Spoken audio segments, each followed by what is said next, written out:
Okay, one last one.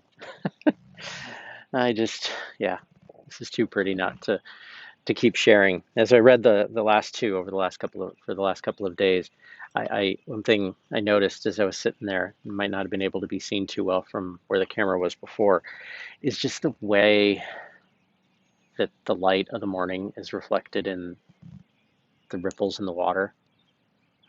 It's not clear what you're seeing all the time, but you still see the color and the change and the movement.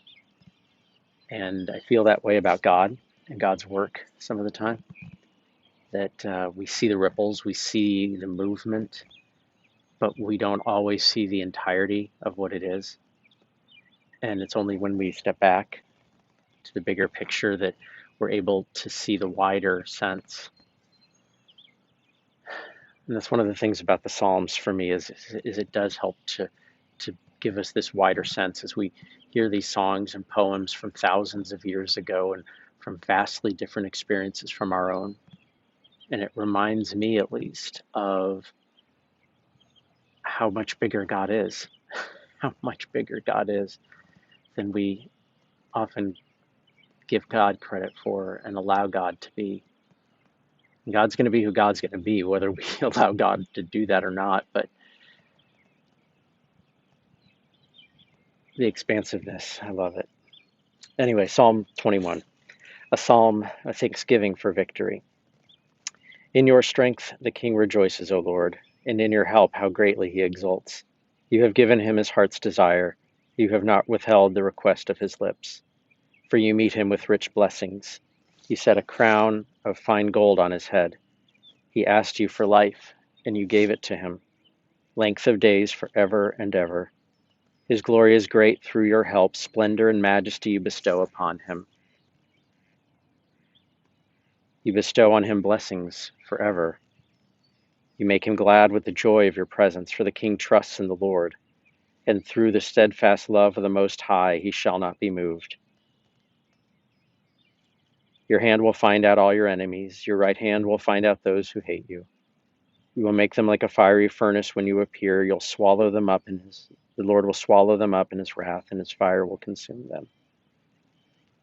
You'll destroy their offspring from the earth, and their children from among humankind. If they plan evil against you, if they devise mischief, they will not succeed. For you will put them to flight. You will aim at them with your bows. Be exalted, O Lord, in your strength. We will sing and praise your power.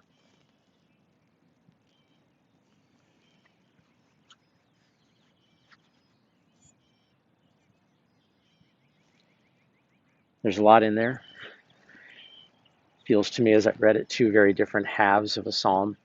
One that speaks of the thanksgivings and the gratitudes for God, but then there's the latter part. And the poem today focuses on the beginning of the psalm, about putting words of thanks on our lips.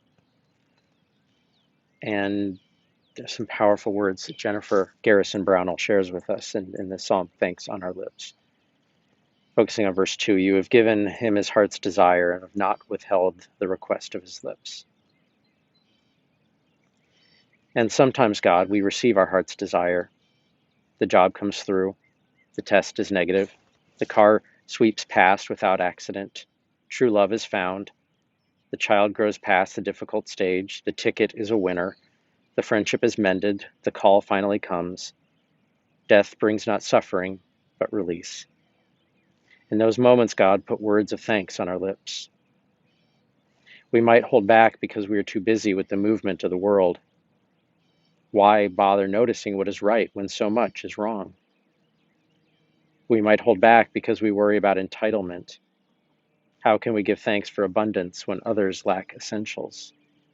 We might hold back because we do not wish to call attention. If we give thanks too loudly, will you seize what's been given? Transform our mindless busyness into focus on the world you've placed in our care. Rebuke our thanklessness, O God. Use our abundance to create a world of plenty for all. Rebuke our thanklessness, O God. Raise our voices even louder with confidence they will be heard. Rebuke our thanklessness, God. Give us the will, the generosity, and the courage to speak the words of thanks you have placed on our lips. It's profound peace at the end there. You couldn't see this in it being read, but it was written very much like a liturgy and worship with kind of a call and response type of sense. And those about the last half had a series of statements about the response of we give too thanks too loudly, will you seize what's been given, rebuke our thanklessness, and so forth.